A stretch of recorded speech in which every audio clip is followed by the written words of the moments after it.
আমার যুবক ভাইরা, হাবিবি কিবরিয়া একদিন দুই দিন নয়, টানা 15 দিন নবী কাঁদছে, কাঁদতে কাঁদতে কাঁদতে আল্লাহর নবী বারবার আসমানের দিকে তাকায়, কখন জিব্রাইল আসবে, কখন জিব্রাইল আসবে। অন্যদিকে মক্কার মানুষ আমার নবীর বিরুদ্ধে অপপ্রচার, নবীরে গালি দেয়, নবীরে গাল মন্দ করে আর কয় মোহাম্মদের আল্লাহ মোহাম্মদকে ভুলে গেছে। এই কথাটা আমার নবীর দারুণ ব্যথা লাগছে রে, নবীর মনে বড় কষ্ট। ঠিকই তো, 15 দিন ধরে জিব্রাইল কেন আসে না? সকালে জিব্রাইল আসে, বিকালে জিব্রাইল আসে, আজকে 15 দিন ধরে জিব্রাইল আসে না। আল্লাহর পয়গম্বর কান্না শুরু করলো। হঠাৎ করে নবী তাকায়া দেখে রে, জিব্রাইল আসমান থেকে নামতেছে। জিবরাইল আলাইহিস সালাতু ওয়াস সালাম যখন নবীর সামনে আসলো, আল্লাহর নবী একটু অভিমান অভিমান অভিমান অভিমান। নবী বলেন, জিবরাইল রে, আজকে বুঝি তোর আসার সময় হইল। নবীর মনে বড় কষ্ট, চতুর্দিক দিয়া গালমন্দ। আবার নবীকে মানুষ এমন ভাবে গালি দেয়, নবী কোনো নবী রাসূল না, মিথ্যা অপবাদ দিচ্ছে, নাউজুবিল্লাহ। আল্লাহর নবী জিবরাইলের দিকে তাকায় কয়, জিবরাইল রে, আজকে বুঝি তোর আসতে মন চাইল। গোটা মক্কার মানুষ আমারে গালি দেয়, বল কেন 15 দিন আসলি না, কেন 15 দিন আসলি না? জিবরাইল কয়, হুজুর, আমি আসতে চাই, আমার মালিক আমারে আসতে দেয় না। আল্লাহর নবী বলেন, জিবরাইল, তাহলে কি মক্কার মানুষ যা বলে তা সত্য? আমার মালিক কি তাহলে আমারে ভুলাই গেছে? আমার মালিক কি আমারে ভুলে গেছে, ভুলে গেছে? জিবরাইল কয়, হুজুর না, আপনারে আপনার মালিক ভুলতে পারে না, বলতে পারে না। তবে আপনার মালিক আপনার একটা কথার উপরে অসন্তুষ্ট, আল্লাহর কাছে কথাটা পছন্দ হয় নাই। আল্লাহ বলেন, বন্ধু, 3টা প্রশ্ন লইয়া আপনার কাছে মক্কার মানুষ আসলো, আপনি তাদেরকে জবাব দিলেন, আগামীকালকে আপনি তাদের উত্তর দিয়া দিবেন। এই কথাটা আমি আল্লাহর কাছে মোটেও পছন্দ হয় নাই। আল্লাহর কাছে পছন্দ না হওয়ার কারণে একদিন দুই দিন নয়, 15 দিন পর্যন্ত কোরআন নাজিল বন্ধ। 15 দিন নবীর চোখ দিয়া পানি ঝরছে, 15 দিন নবী গালমন্দ শুনছে, শুধু এতটুক কথা বলার কারণে যে আগামীকালকে প্রশ্নের জবাব দিব। মাঝখানে একটা কথা নবী বলে নাই, সেই কথাটা হলো ইনশাআল্লাহ। যেরকম কি ইনশাআল্লাহ, ইনশাআল্লাহ না বলার কারণে 15 দিন আমার নবী কান্দ। যুবক বাবা, মুরব্বী বাবারা, এখান থেকে উম্মতের বড় শিক্ষা আছে, বড় শিক্ষা আছে। 15 দিন নবী কাঁদছে ইনশাআল্লাহ না বলার কারণে। আমরা যদি ইনশাআল্লাহ না বলি, তাহলে 15 দিন নবী যেমন কাঁদছে, যেমন কষ্ট পাইছে, এর থেকে বড় মুসিবত আসবে আমাদের উপরে। নবীর ক্ষেত্রে যদি 15 দিন কাঁদতে হয় গো, তাহলে যেই লোকটা ইনশাআল্লাহ বলে না, এর খেসারত কিন্তু তোমার আমার দিতে হবে। কারণ আমরা অনেক সময় বলি, টাঙ্গাইল থেকে আমি ঢাকা যাব, এই মাঝখানে একটা কথা বলতে হবে ইনশাআল্লাহ, কথা হয় না। পরে বাইরে একটা আওয়াজ দেন, কি বলতেইব, মাঝখানে ইনশাআল্লাহ বলতে হবে। আপনি বললেন যে আমি ঢাকা যাব, তো ঢাকা যাবেন আপনি কেন দেবেন ইনশাআল্লাহ না বললে? এখন আসুন, ইনশাআল্লাহ শব্দের অর্থ জানা দরকার। ইনশাআল্লাহ শব্দের অর্থ হলো আল্লাহ যদি চায়। বলুন, ইনশাআল্লাহ শব্দের অর্থ কি? আল্লাহ যদি চায়। তা আপনি ঢাকা যাইবেন, আল্লাহ যদি না চায় আপনি কেন দেবেন? আপনি বলছেন ঢাকা যাবেন, কিন্তু মাঝ রাস্তায় আপনি গাড়ির চাক্কার তলে পড়ে গেলেন, আল্লাহ চায় নাই, যেতে পারেন নাই, কিন্তু আপনি কইছেন আপনি ঢাকা যাবেন, আল্লাহ কয়ে চাক্কার তলে ভালাই দিলাম, কেন দেবি? এই জন্য আমরা সব কথাই বলবো ইনশাআল্লাহ, কথা হয় না। আপনি বললেন আমি খানা খাবো দুপুরে, মাঝখানে ইনশাআল্লাহ নাই, তা খাইবেন কেমনে? বললেন ইনশাআল্লাহ, তাইলে খাইতে পারবেন। আর যদি তখন না খানা খাবো ইনশাআল্লাহ নাই, তাইলে খানা ঠিকই থাকবে, একেবারে রোস পোলাও সব গরম ঠিকই আছে, কিন্তু আপনি খাইতে পারলেন না, খাইবার সময়টুকু আপনার দেওয়া হবে না। ও বাস্তব না বাস্তব? 5ই আগস্টের কথা আপনারা ইয়াদ না? খানা টানা দিফাক করে রাখছে, ফুলা গুস্ত মুস্ত সব ঠিকঠাক করে রাখছে, কিন্তু ইনশাল্লাহ কইছে না যে আল্লাহ খাইতে পারবি না, নিচে দেওয়া যাইতে পারবি না, উফরে দে উইরা যাবি। খানা তোর জন্য হারাম, ঠিক না বেটি? এটা হলো চিরসত্য। আমি বলছি খানা খাবো, কিন্তু আল্লাহ কয় তোর আর বাংলাদেশে এক মুঠো খাবারও তোর রিজিকে নাই, খাইতে পারবি না, তোর খাবার অন্যরা খাইবে। যারা গণভবনে ঢুকছে এরা গিয়া খাইছে, গিয়া দেখ মাশাআল্লাহ গরম, একবারে গরম, তখন বোঝা যায় এরার লেগে ভাগ করে তুইছে। যার খাওয়ার কথা ছিল সে কি খাইতে পারছে?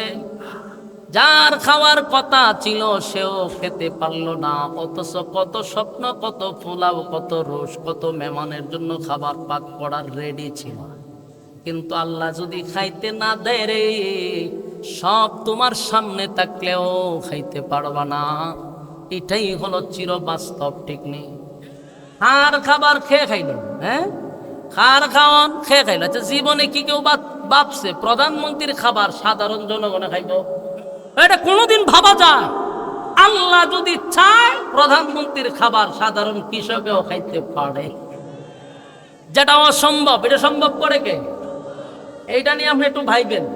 জীবনে কোনোদিন কল্পনাও করা যায় না যে ডক্টর ইউনূসের খাবার মনে করেন সাজায়া রাখছে, আমি বক্তায় গিয়া খামো, এটা কল্পনা করা যায়? কিন্তু আল্লাহ যদি চায় তাহলে এরকমটা কইরা দেখাইতে পারে, দেখায় না? শেখ হাসিনার খাবার আপনি খাইবেন, এটা আপনি ঘুমায় কল্পনা করছেন কোনোদিন? স্বপ্ন দেখলো তো আপনার 3 বার আস্তা করলে ভর্তি হইব, বুকে ফু দিতে হইব, এরপর আয়তন করছি ভর্তি হইব, আরো 5 জন মৌলবীটা কেন শরীরে ফু দিতে হইব। যে আপনি কেরেটা মনে মনে ভাবছেন, এটা আপনার অপরাধ। তাবিজ গলা ঝুলাই দেওয়ার দরকার আপনার, যে কেন আপনি ভাবলেন। কিন্তু অসম্ভবটাকে আল্লাহ সম্ভব করে দেখাইছে। যার জন্য খাবার রেডি, হেরে আল্লাহ গারো দৌড়ে উপরে দৌড়াই দিছে, আর নিচে দিয়া এক কৃষকরা খানা খায়, ভোলা বানে খায়। সুবহানাল্লাহ। এটা হলো ইনশাআল্লাহর গুণ। এটা কি ইনশাআল্লাহ খানা খাবো যদি কইতো, তাহলে আল্লাহ এক মডেলের খাওয়াই উপরে তো লইলে কথা কই না দি, কিন্তু ইনশাআল্লাহ বলে নাই। আপনারাও সব কাজে আজকের পর থেকে কি বলবেন? ইনশাআল্লাহ যে কইতো না, এরা আওয়াজই বোঝা যায়। এরা আল্লাহ কোন পদার্থ দিয়া বানাইছে আল্লাহ মাবুদ ভালো জানে। এই মিয়া ইনশাআল্লাহ কইবেন নি?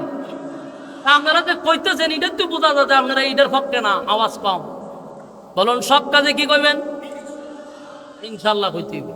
আমি যে আজকে ওয়াজ করলাম, আপনারা যদি একজন ওইটা মনোযোগ দিয়ে আমল করেন আর কম, তাহলে আমার এটাই যথেষ্ট। আপনারা বলবেন সব, আমি ভাব, ঠিক না? ইনশাআল্লাহ বলতে হবে সব কাজে। মাহফিল শেষ করে বাড়িতে যাবো, এখানে ইনশাআল্লাহ, আনালে গাড়ি চাক্কার তলে ফালাই দিব আল্লাহ। হ্যাঁ, বলবেন ইনশাআল্লাহ সব কাজে। কি ইনশাআল্লাহ বলতে হবে? ইনশাআল্লাহ বলতে হবে, সব কাজের শুরুতেই হবে ইনশাআল্লাহ। তার মানে হলো আল্লাহ যদি চায়, আল্লাহ যদি চায়, আল্লাহ যদি চায়, ঠিক নেই?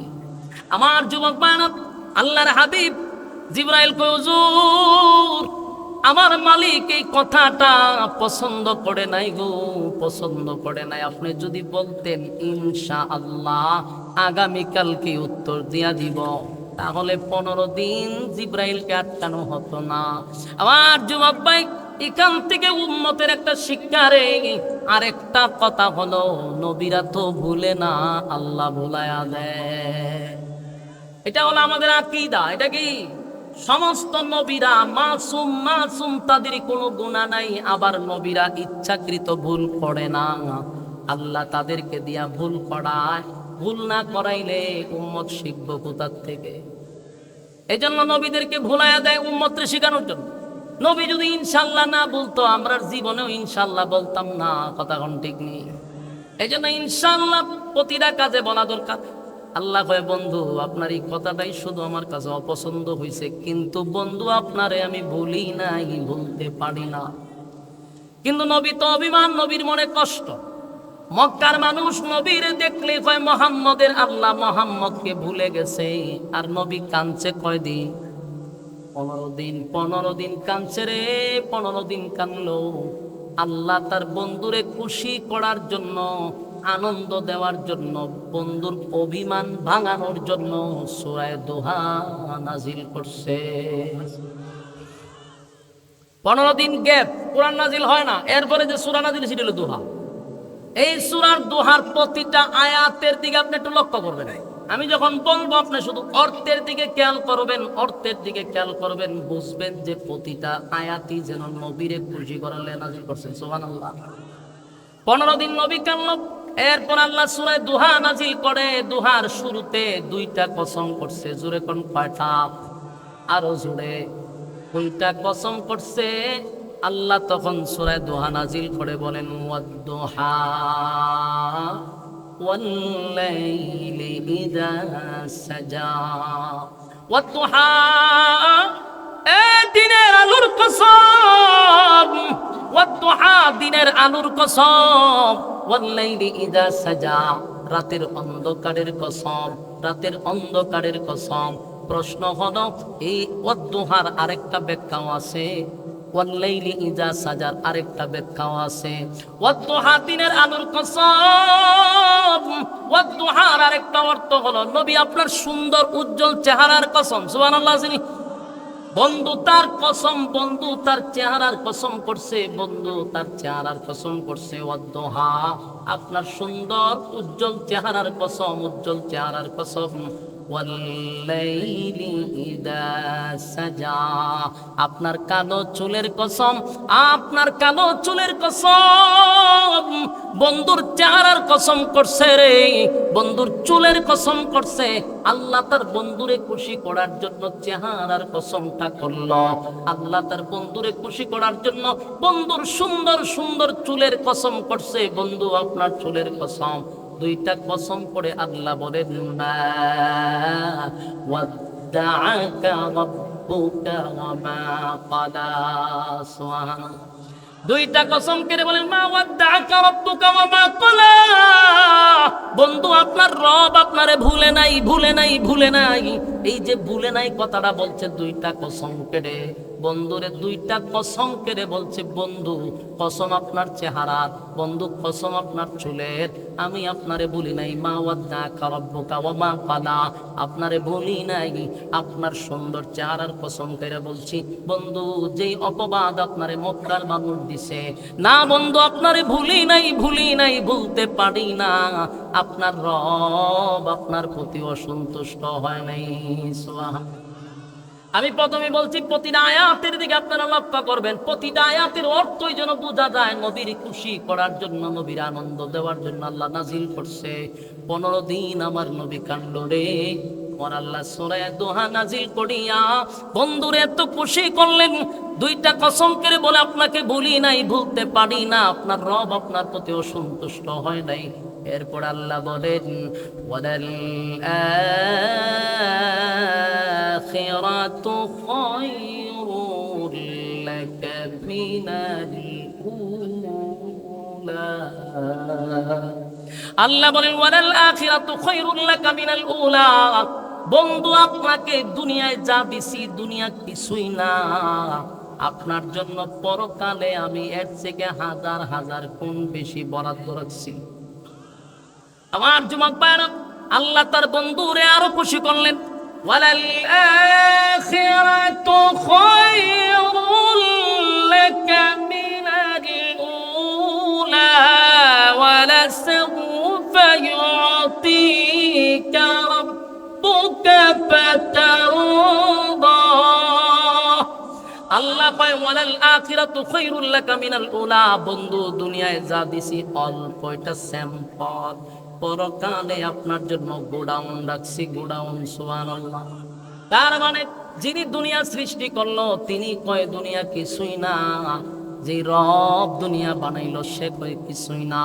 আপনার জন্য আমি কোটি কোটি গুণ বেশি বরাদ্দ রাখছি পরকালে। বন্ধু আপনারা কইরেন না, অভিমান কইরেন না, যা দিছি কিছুই না, পরকালে আপনার জন্য বরাদ্দ রাখছি। এরপর আল্লাহ বলেন ওয়ালা সাউফা ইউতিকা রাব্বুকা ফাতারদা। আল্লাহ বলেন অচিরেই অচিরেই অচিরেই আপনাকে আমি খুশি করব, খুশি করব, খুশি করব। সুবহানাল্লাহ। ওয়ালাসাউফা ইউতিকা রাব্বুকা ফাতারদা। এর কারণ হতে পারে আল্লাহ বলছেন অচিরেই শীঘ্রই খুশি করব। তাফসীর কারকরা বলেন একটা কারণ হতে পারে পরবর্তী মক্কা বিজয়। 2 নাম্বার কারণ হতে পারে মেরাজের রজনী। তিন নাম্বার হতে পারে রোজ হাসরে আমার নবীকে আল্লাহ সুপারিশকার বানাবে। এই তিনটা কারণের একটা হতে পারে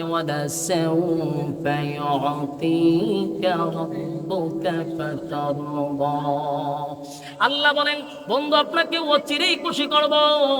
যেমন আপনারা দেখছেন দলের জন্য যদি কোনো নেতায় মার খায়, কথা হয় না? চিন্তা করছেন অবস্থা? পাগল কিশোর গ্যাং ম্যাং দিয়ে আপনার এলাকা বেরো লেছে। হ্যাঁ, কথা মনোযোগ আছে না সাইরা দিতা, কথাগুলি মনোযোগ দেন। দুনিয়ার দলের জন্য যদি নেতায় মার খায়, মনে করেন বিএনপির যত নেতা আছে মার খাইছে কার কাছে? আওয়ামী লীগের কাছে। জনমের বাদাম খাইছে না? আমার কথা কয় না, বাদাম দিছে তো আওয়ামী লীগে ভিড়াইছে। তখন এই যে নেতারে মারলো, এই নেতার এখন প্রমোশন বাড়ছে না কমছে? কারণ বিএনপির যতগুলো নেতায় মার খাইছে দলের কাছে তার প্রমোশন বেড়ে গেছে। তাহলে বোঝা যায় মায়ের খাইলে কি বাড়ে? প্রমোশন বাড়ে। আবার যদি বিএনপির কাছে আওয়ামী লীগের জনমের মতো মার খায়, তখন দেখবেন আবার ক্ষমতায় আসলে ক্ষমতায় আর হওয়ার সম্ভাবনা নাই। ঠিক নেই? ফাঁসি তো অলরেডি ফাঁসির রায় হয়ে গেছে না? এখন আমরা এটা বেশি একটা খুশি না।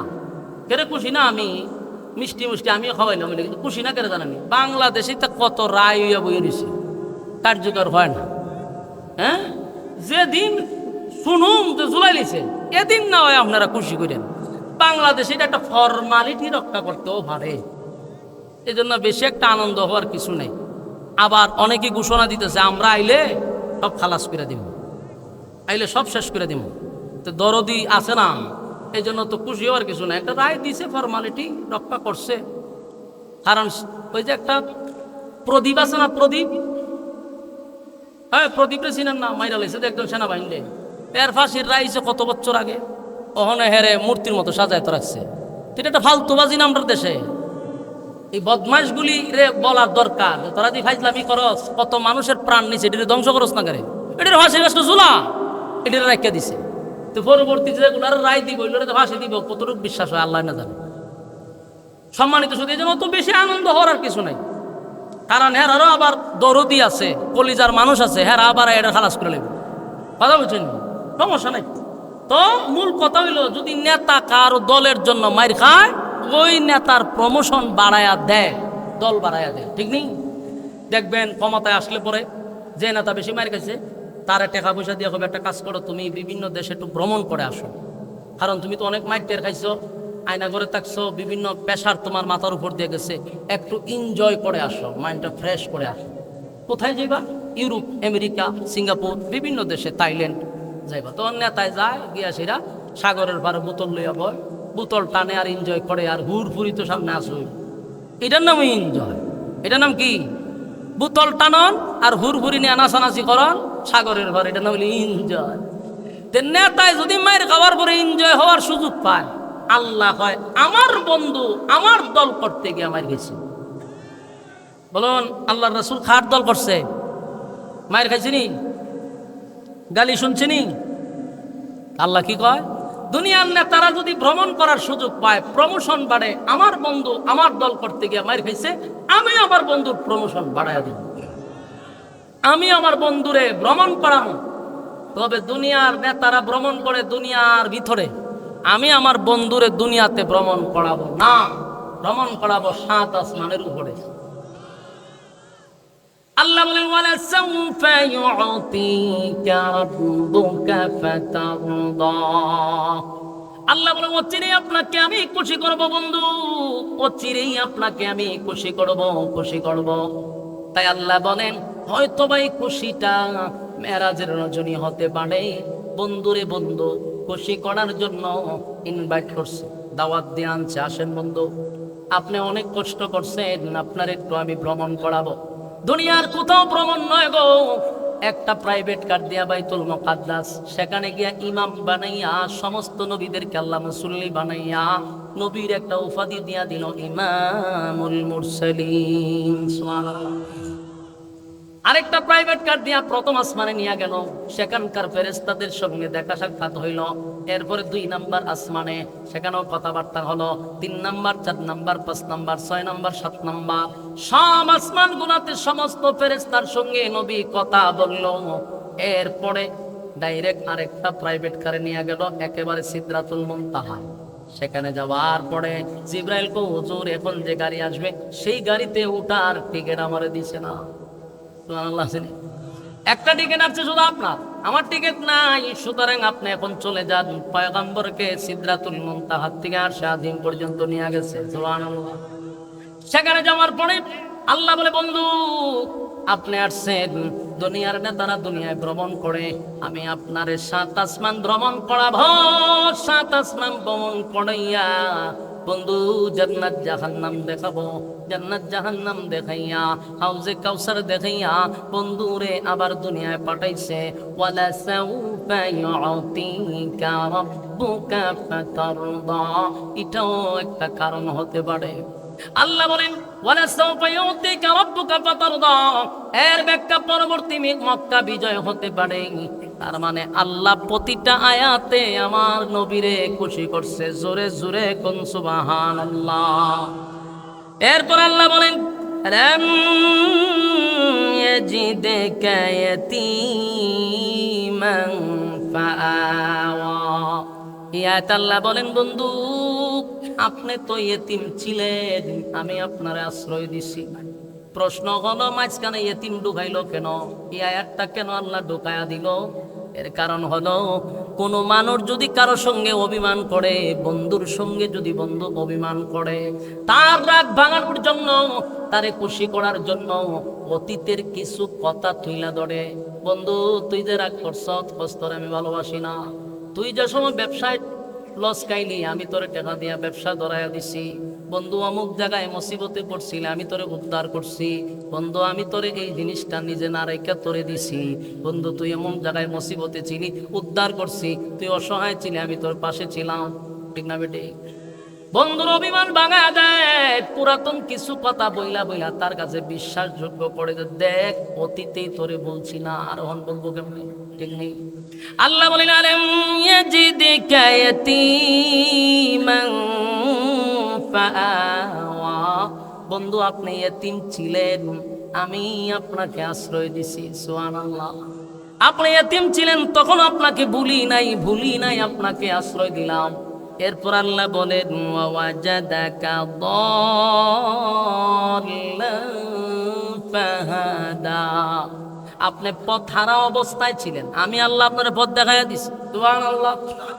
এই কথার ব্যাখ্যা হলো যেই মানুষটা এতিম হয়, যার মা নাই, বাবা নাই, দাদা নাই, দাদি নাই, নানা নাই, নানি নাই, আত্মীয় স্বজন নাই, এই ছেলেটা সমাজে প্রতিষ্ঠিত হতে পারে না।